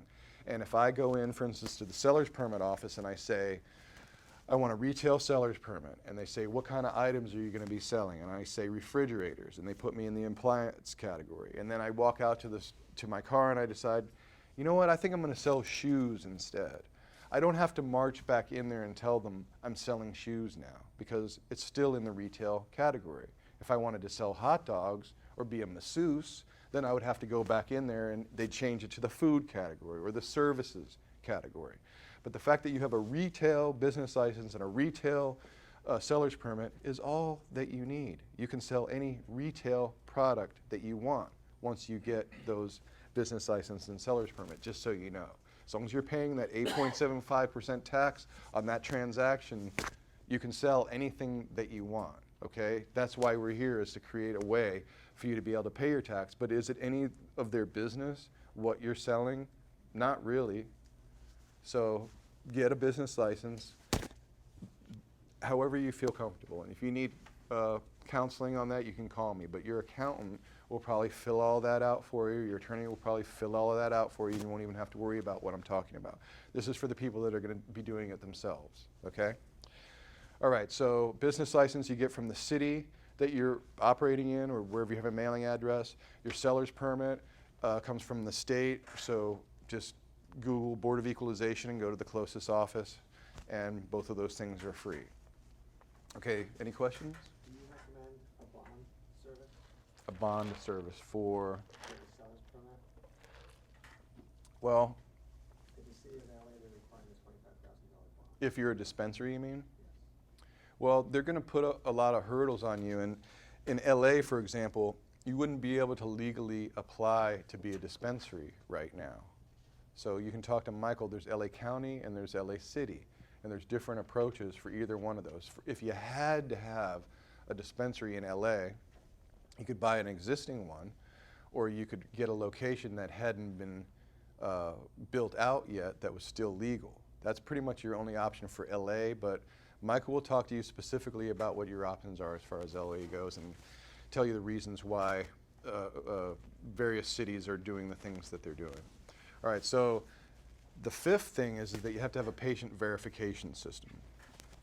And what is a patient verification system? Well, the patient verification system is really the only way that I can advocate to my grandmother or my granddaughter, if I had one. You can have your own delivery service. It's safe for anybody, right? The reason why you can do that is because if you have a patient verification system, you have a way to screen people effectively and bring them into your collective safely. So even if my grandmother wanted to have a collective, she'd be able to tell ahead of time if it was somebody that she wanted to have in the collective. For instance, if somebody calls me and says, "Do you sell marijuana?" I just hang up on them, right? But if somebody calls me and says, "Hey, my name's Dan, I'm up late doing a art project. How does a delivery service work? I've never done this before." Then I might say, okay, go to my website. Can't really tell you anything until you're a member of my collective. Sign in and then call me back. So when they go to the website, 60% of the time they don't call back because they've probably just been calling, you know, to see if you're a dispensary, because most of the time they think you are, or get you to name the 31 flavors so they can giggle and hang up, or maybe they're just trying to talk on the phone and they're wasting your time, or they don't have the right ID, and that's why they're calling you to see if you'll do it some other way, right? So I don't even talk to them. I say, look, go to my website, sign in, then call me back. So if they call me back, that means they gave me their driver's license information, their doctor's recommendation information, and I go to the website. Oh, okay, this guy's, you know, Dave Simonson. He lives on Elm Street. That's right around the corner. His doctor is Dr. Eidelman. Great, I know him. And in the patient verification system, at least the one that I have, which is Green Life Caregiver, which is in the book, and I'll write that on the board here. Green Life Caregiver is a patient software program that allows you to screen patients, and it does it because it has all the doctors already on the system. So it's already a patient verification system for regular doctors. So when you go to a doctor's office, the receptionist will put your name and information into this patient verification system, which is called Green Life Caregiver, and all the doctors are already on the system, and it's HIPAA compliant, which means the State Board of Physicians has approved that it's a good software program. So what it does is when the person enters in their doctor's information, the doctor's information already automatically pops up. So the doctor's in the system, and it kind of gives you the indication that it's a good recommendation. But you still need to call the doctor and verify that it's a good doctor's recommendation. So that's your job is. When the person signs in, you go to the website. Oh, look, they have a doctor's recommendation. They have a California ID. Let's call the doctor. You call the doctor, verify that they're good. Then you call the person and you say, let's make an appointment. You go over to their house and you have what's known as an orientation, okay? And the orientation will be the part where you're deciding whether you even want them in the collective or not. So you go over to their house and you're like, wow, this is really creepy, or this guy doesn't seem to be the person that he says he is, or just something about this place I don't like. Just leave or don't have them join the collective. You're there to get people in your collective that you feel comfortable with, that you want to be in your collective. Okay, so your job is to, when you first initiate with them, go meet them somewhere. And if you're a female or if you're uncomfortable with where they live, you may want to have them meet you at Starbucks or somewhere in public and just say, look, we're going to talk about bringing you into the collective, what the rules of the collective are, and why we're going to work together. So you first are just determining how much do they usually get, what kind do they usually get, what's the preferred amount that they like to pay for it. Because in my collective, everybody doesn't get charged the same amount. I don't have a menu. I have everybody in my collective pay according to their means. Okay, so when I'm going to do the orientation, I'm there to determine their level of ability to pay. So in other words, if I go to somebody's house and they live in a penthouse and they drive a Ferrari and they're using it for, insomnia, and they really value my service, they might pay me $80 an eighth to deliver and even give me a $20 tip on top of that. I might go to the next person and they're a housewife. They live in a really nice neighborhood. They have a baby. They don't want to go to a dispensary. They don't want to leave the house. They really value my service. They'll pay me $70 for a delivery. I go to another person's house. It's a regular guy. He makes it okay amount of money. He values my service. He'll pay me $60 to deliver an eighth. I go to the next person's house. They only want to pay me $35 an eighth. I say, sorry, we don't do it that cheaply. We need you to come up to the minimum of whatever it is. I go to the next person's house. They're dying of AIDS. They have to decide whether to buy food or medicine. That person is going to get medicine for free or at the very cheapest price that I can get it to them for. How do I afford to give people free medicine? Well, all these other people in the collective who have paid maybe an additional amount because they value the service of the collective and they understand how a collective works. So you're there to determine that person's level of ability to pay and how much they usually get, what they like, how do they use it, whether they're eating it, whether they're using a vaporizer, whether they're smoking it. And you're there to educate them on all the options, because some people are, say the elderly, they have absolutely no idea that the option to smoking even exists. They don't know what edibles or tinctures or balms or any of that stuff is. So you have to make them aware of their options, find out why they're using it, find out if they even know what kind they're supposed to use, because if somebody's using it because they're depressed or they have anxiety and you give them something that exacerbates their anxiety, that's not going to serve them. So you need to find out what kind they usually get, or if they even know what kind to get, and then you need to make that distinction. So if there's somebody that's in a lot of pain, you probably want to bring them an indica. So you need to be there to find out why they're using it and help them to determine what kind to get so they can have a good experience with that, because they're not going to call you back if they don't have a good experience or if you bring them something that doesn't help them, right? So that's the whole point of the orientation meeting, is getting to know the client, and also so that when they call you, you don't have to be like, oh, what do you want, what kind, blah, blah, blah, blah. You already know what they want. You already had talked to Mary and she told you, I always have to have an indica. I usually buy a quarter. I'd like to get it generally once a week, so you're kind of already in the ballpark of when Mary calls, before you even pick up the phone, you kind of already know what you need to bring over to Mary or what the options are going to be as far as what she's going to be interested in, right? So that's getting to know your patients and just bringing people into your collective that you enjoy being with, because you don't want to be worried or lying awake at night going, God, that one guy really makes me paranoid, right? You just don't want that.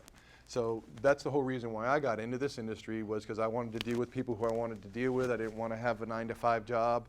I wanted to have the flexibility to associate with the people that I wanted to associate with, right? So that's what this affords you. So don't ruin it by being too eager to let people into your collective, people that give you the creeps or maybe not at the level of that you want of professionalism in your collective. And you need people that appreciate what you do and aren't always trying to get you to do things the way you don't want to do them, for less or in a different way. Never follow anybody's lead. If somebody's trying to lead you, don't follow. You're the one that's leading. So if somebody that you're trying to sign into your collective says, oh, let's meet at this hotel, or no, let's go over here. No, we're either going to meet at your house or we're going to meet at the place where I tell you where we're going to meet, right? So at that first meeting, you're just there to make sure that everything's completely copacetic. All right, so that's the fifth thing, which is having a patient verification system. This is the name of one of them. There's another one in the book called Proteus 420. There's one called Marijuana Highway. You want to tell us a little bit about the one that you were talking about last time, Hal? Oh, sorry. He's tired. Yeah, I can't think of the name right now. Green Solutions, I believe it is, and it's a full service website that for delivery service or for brick and mortar place. They start at $49 a month, and they go from there on a sliding scale depending upon how many patients you have in your collective. They are fully compliant in every respect. They go above and beyond compliance as far as the documentation of patients, expiration dates, medicine that you bring into your collective. You could account for every gram that is actually gone through at your collective, including waste. They have a sliding scale there for that. So it actually works out really well. For delivery, it shows delivery times, delivery estimated times, of what delivery drivers are working that day. So it actually works really well, and it's basically a web solution in a box. It's ready to go, and all you have to do is put your logo on it, and that starts at $49 a month. Green Solutions? I think that's what it is. Okay. I'll get the name. All right. Okay, and that will also help you track patient data, like how much do they buy, what kind do they buy. It'll make decisions, intelligent decisions about what you need to get. So it's helpful in that way too. And also, if you have most of these systems, you can tell ahead of time whether their doctor's rec is expired before you even go over there. So if it's going to expire sometime soon, you can remind them when you go over, hey, time's almost up. All right.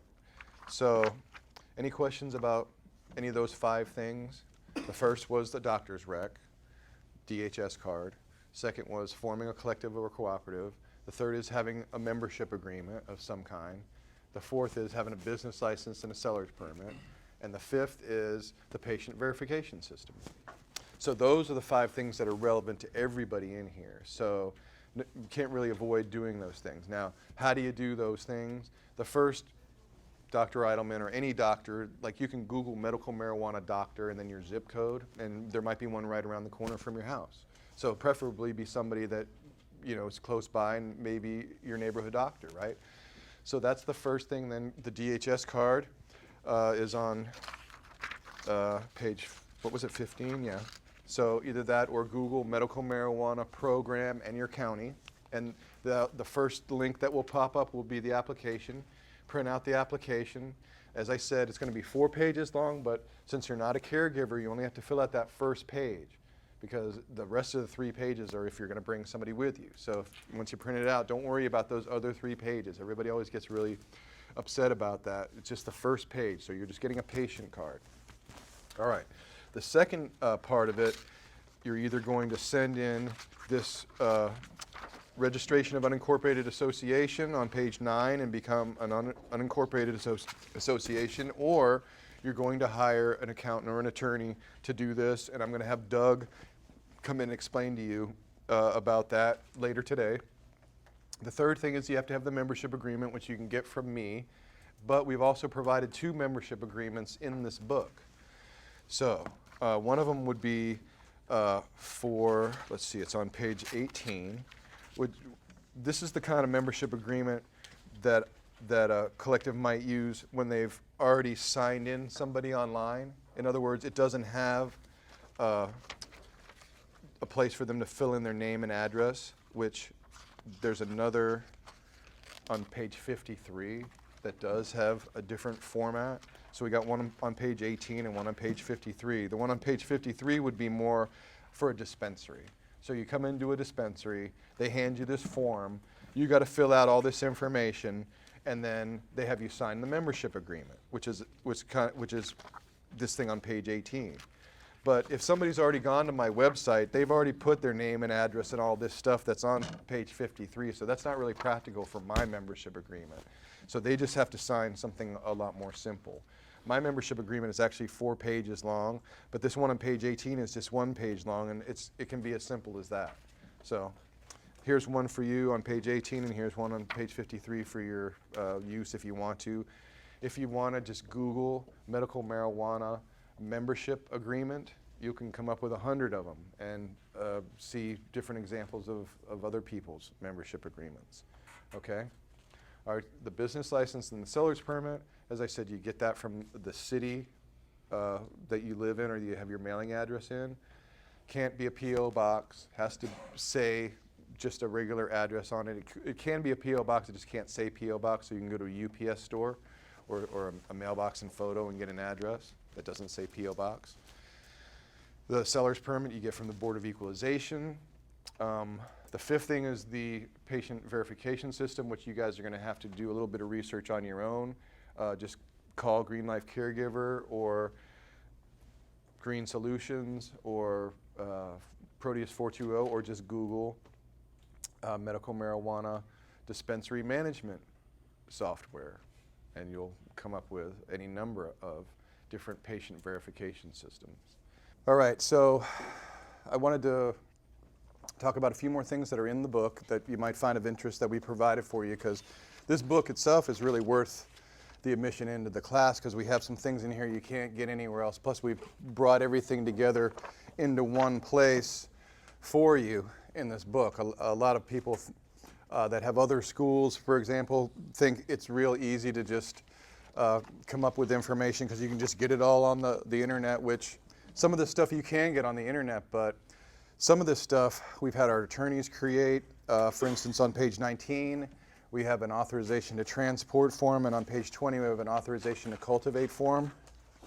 And what are these things? Well, if you have a collective and you want to give someone in your collective the ability to carry on 5 to 10 pounds on behalf of the collective, say the guy that I was talking about that I testified wanted to go up north, bring back that 7 pounds, and he wanted to have another piece of paper to maybe legitimize what it was he was doing. Again, he wouldn't be showing that to the cop.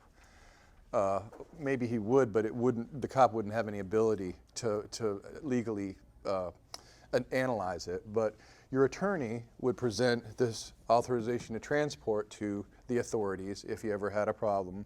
And this would prove, again, that there was some preconceived arrangement between you and the collective that you were going to be carrying this marijuana and that you were carrying an amount that was commensurate with the amount of people that were in the collective. So this is a piece of paper you could make out to yourself if you had your own collective, or to anybody in the collective, authorizing them or letting other people know that they were authorized to carry on behalf of your collective, that they were a member, and that you had the membership to support the amount that they were carrying. So if the guy was carrying 7 pounds, anybody want to tell me how many members that would be in my collective or their collective that they'd have to have? 14? Okay, if you're allowed to carry 8 ounces for every member, that's right. You'd only have to have 14 members to carry 7 pounds, because half a pound for each member is what you're allowed to have. So you'd be also allowed to grow 6 plants for each one of those 14 people. So that would be 6 times 14, 60, 84 plants you'd be allowed to grow. So you could carry that much and grow 84 plants. So just having this is proof that that was all talked about and arranged, and everything's been signed, everybody's a member. The person he's getting it from is also a member, because that was one of the things that was of issue when I testified for the guy. He had to know that I had the amount of members in my collective to support the amount of marijuana that he had. And he also had to know that he was a member, as a member, was expected to grow for us. See, because the guy that was picking up that 7 pounds, he was getting it from a farmer. And the farmer wasn't a member, theoretically, of the collective. So the prosecutor was trying to establish in court whether or not Azriel, who was the person who had the 7 pounds, was a grower or not, because the marijuana he had wasn't necessarily marijuana that he had grown.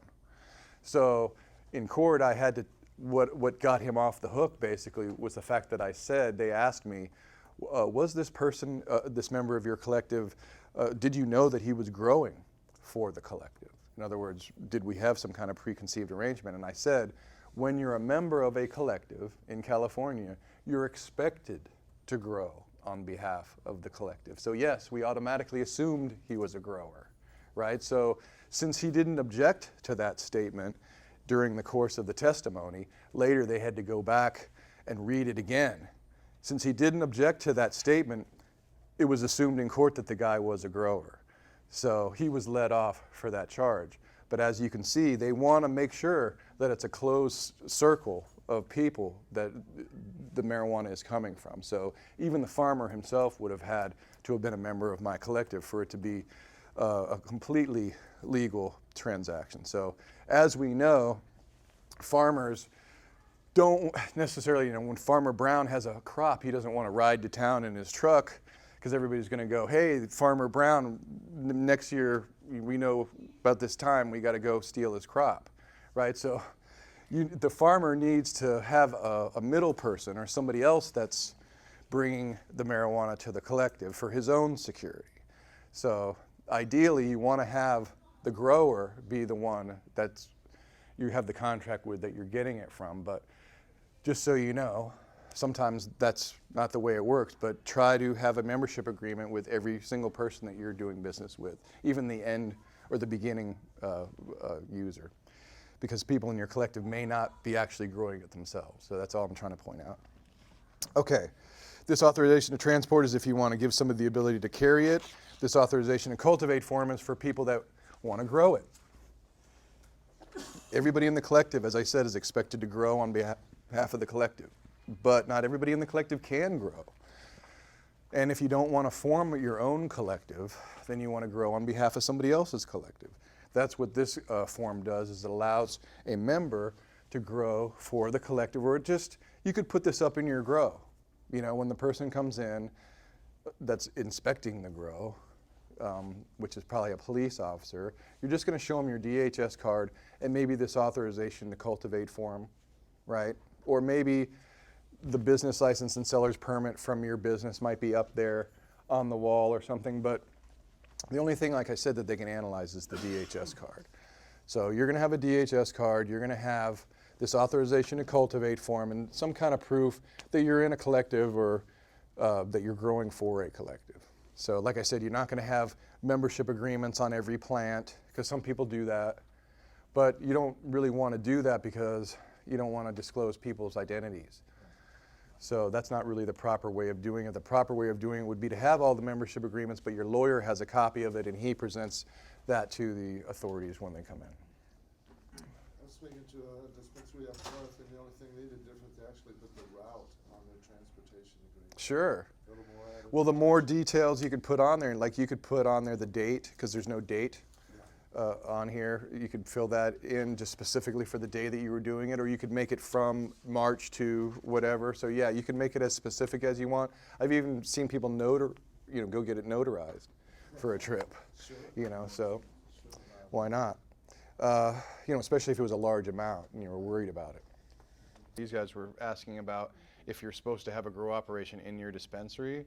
In LA, they expect you to have a grow operation in your dispensary, but I don't really think that that's all that great of an idea, because people, if they wanted to break in before, they're going to want to break in even more, when they know there's a grow operation there too. So then you would need a security guard there, all the time to be on the safe side.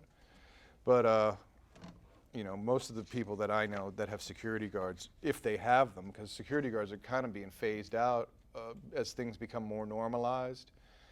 A lot of places had security guards in the beginning that had guns, and then they got rid of the guns, and now they're getting rid of the security guards. So it's kind of a slow metamorphosis. Some places are open now. They don't even have, it's just like a store. You just come in, and it's like the pharmacy is like that.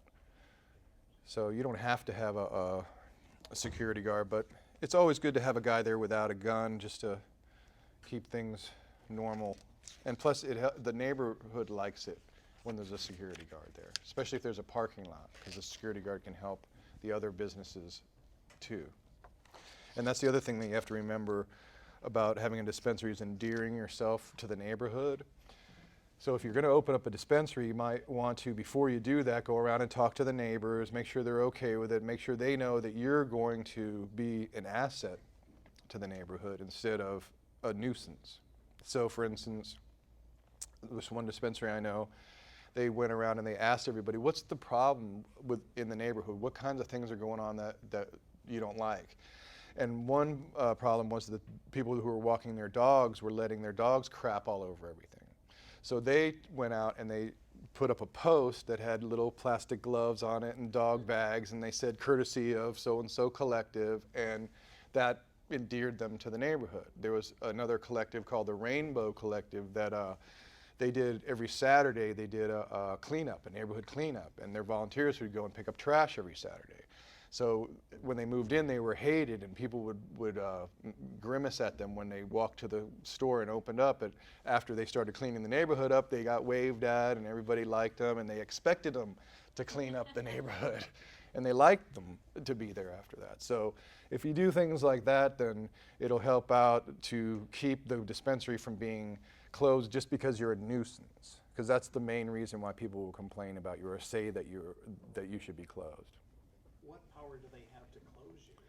Well, for instance, when I first started going to a dispensary, like about 2006, there was a really nice dispensary on Wilshire Boulevard, but it was right next to Hancock Park, which is the rich area of town.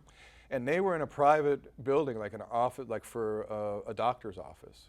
So they had a parking lot and everything. They had no sign out front, but because there was rich people in the neighborhood, they were able to pay the city council to get them the heck out of there, right? Or the police or whoever they had to pay.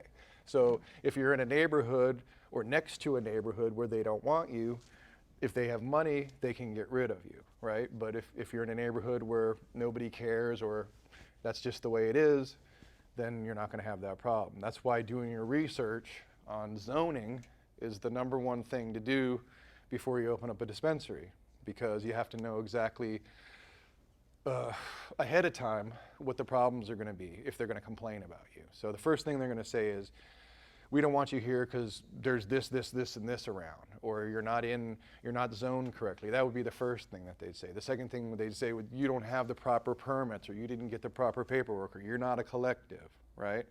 So all of those things, that's why we're here.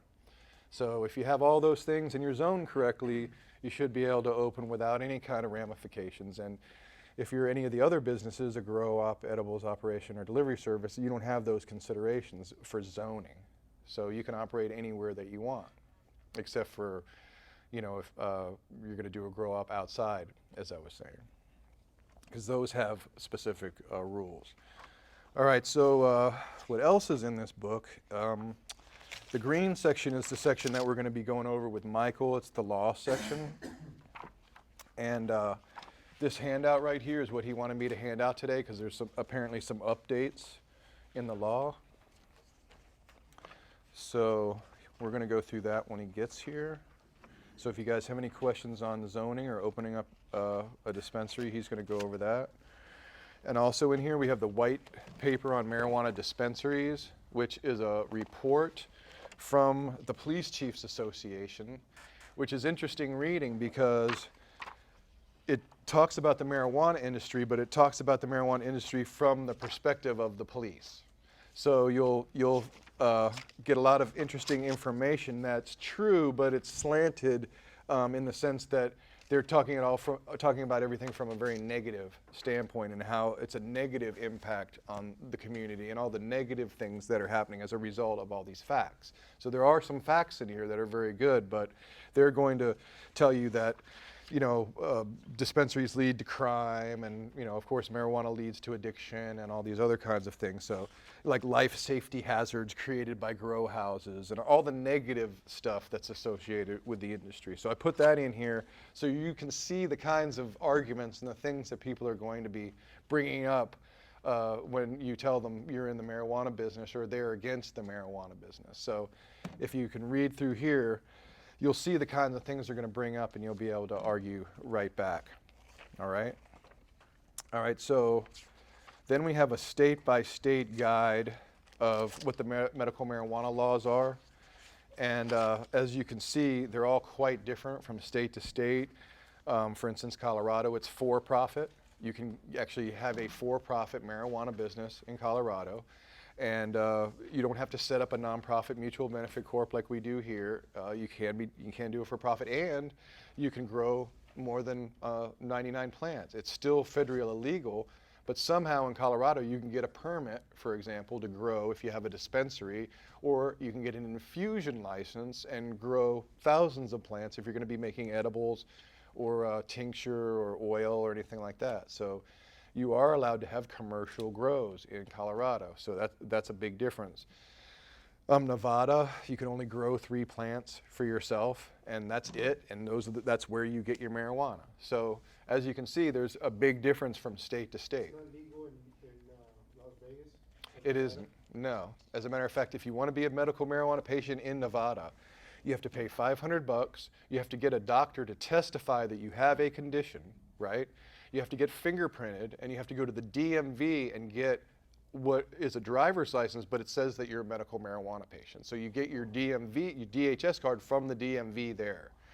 And you can only grow 3 plants, like I said, for yourself. You can only smoke the marijuana from those plants, and you can't share it with anybody.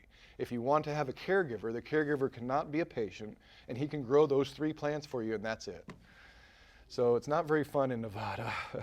So, I mean, they voted it in, though, right? well, they voted in the fact that you can use medical marijuana, but like I said, that's what you have to do to get your medical marijuana. You can't just buy it from anybody. That's not legal in Nevada.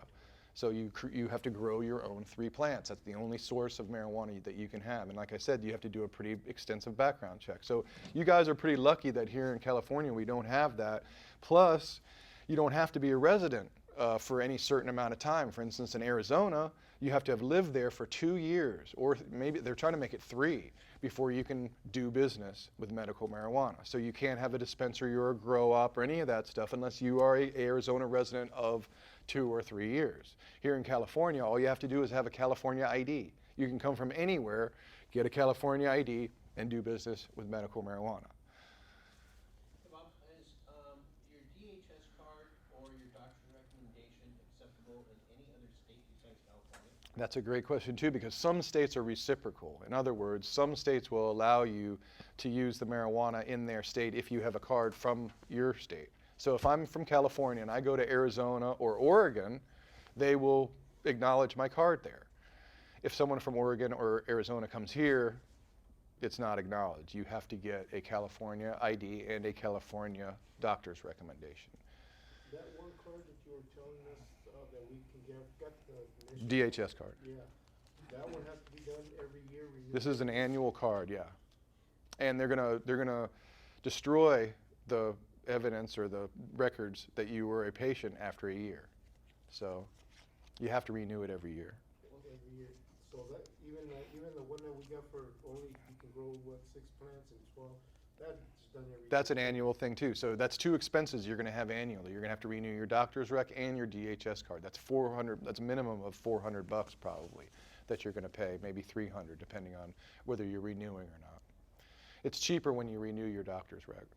Once you're in the system, Uh-huh. for the DHS card, will they send you a renewal form, or you have to do all that? No, you won't get a renewal form, but they call you sometimes and they remind you, hey, you're gonna be expiring. You might want to come in, or can we make an appointment with you? So, all right. So just so you guys know, the laws are drastically different from state to state, and you can't necessarily be a patient in another state unless you have a card from that state. In Oregon, you're allowed, for instance, also to smoke on premises. They have places where you can go and have a marijuana banquet. You can have a marijuana wedding. You can have a marijuana event.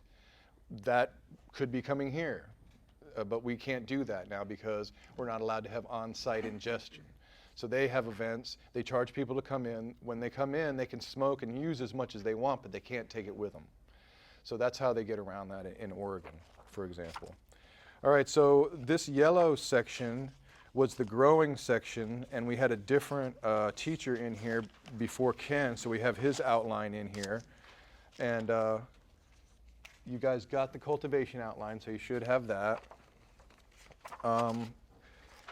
the pink section is going to be the cooking section. And when Marie gets here, she's going to talk about this. And she has a book that's also for sale for anybody that wants to get some recipes and find out more about how to use butter and oil in your cooking. And then in the back part, we have a bunch of articles that are relevant to you guys. Some of them are even about CCI students. So we have an article here about how a dispensary owner is going to be on trial, and we have an article in here about how one of my patients, or actually one of my students, wanted to start a delivery service in Monterey, and he was this really geeky, bespectacled guy that obviously posed no threat to anyone. He was very professional, but he was very meek, mild-mannered type of a guy, and he just demanded that he could have a delivery service in this town. And he went to all the officials and he told them, I'm having a delivery service and I'm gonna do this. And Bob said it was okay, and all this other stuff. So they wrote a whole article about him and how he was doing this delivery service and how nobody could really say anything about it because he obviously wasn't a threat to anybody and he was trying to do everything the right way and he'd gone to school, and what do we do about this guy, basically. They even had another one of our students on TV, and they went with her on a medical marijuana delivery in her car while she saw people. So that was amazing. We also have an article in here about how marijuana is joining the Teamsters Union. It just shows how it's getting more legitimized. Juicing cannabis. And then I also included in here something interesting, just so you guys know, when you travel, there's this thing right here. Looks like it's a safety card from the transportation.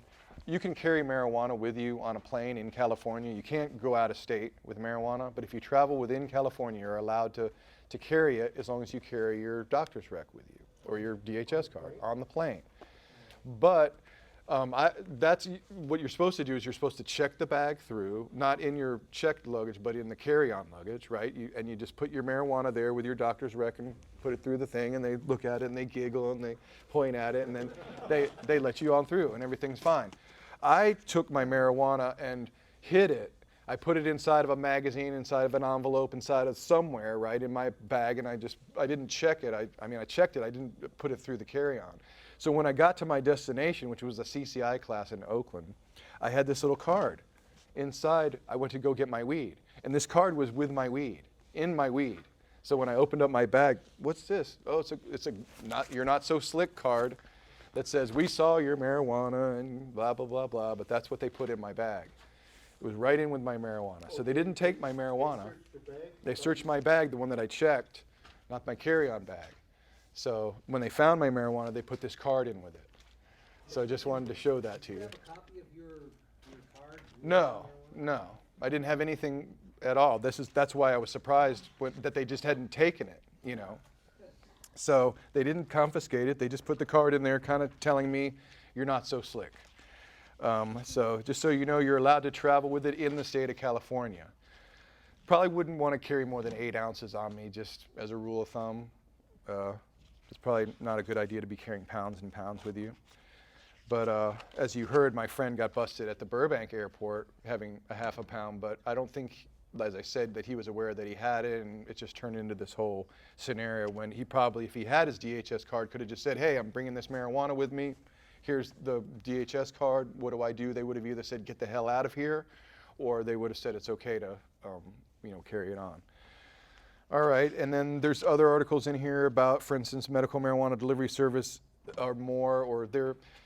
they're becoming more acceptable as a means of distributing marijuana than dispensaries, because if you read the State Attorney General's guidelines, you'll see that there's no mention of dispensaries. There's no mention of over-the-counter sales. There's no mention of anything but groups of people collectively and cooperatively distributing marijuana amongst themselves. So a delivery service is really more appropriate of a way of distributing marijuana than a dispensary, because there is no mention of dispensaries in the guidelines. It's all some people say, a pot smoker's fantasy is what a dispensary is, because who wouldn't want to go in and have 100 different varieties there and be able to get whatever you want. But that wasn't what was envisioned when the state attorney general's guidelines were created. They didn't anticipate stores opening up, selling marijuana, right? They wanted private groups of citizens to do it. So that's what I'm advocating, what I've been advocating from the start, is just start a private club or a delivery service, and it's not going to be as offensive to a community. So that's why there's an article in here about how some people say a delivery service might be more appropriate for a community, say, that was just starting out with medical marijuana, because there wouldn't be big green pot leaf signs to scare people, and it would be much less obtrusive and less of an impact on the community that was in.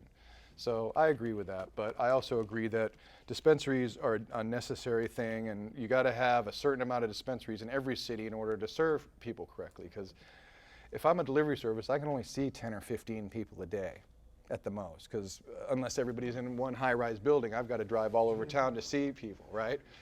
And that's the way it used to be when I was making deliveries to the record companies. I was like the sandwich guy. I could go from floor to floor and go, hey, I'm here, and I just go from cubicle to cubicle, and I could make 20 deliveries in one building, right? It's not like that anymore. The music industry has, died, but if you started that kind of a delivery service, if you were in New York City, for example, you probably could cultivate that kind of delivery service. But in LA, it's not practical. You're only going to be able to see 10, 15 people a day. You still have a dispensary? No, the dispensary that I was trying to open in Sunset Beach, because it was an unincorporated area, they shut down that area as being unincorporated. So it turned into Huntington Beach, which meant that the dispensary had to close down.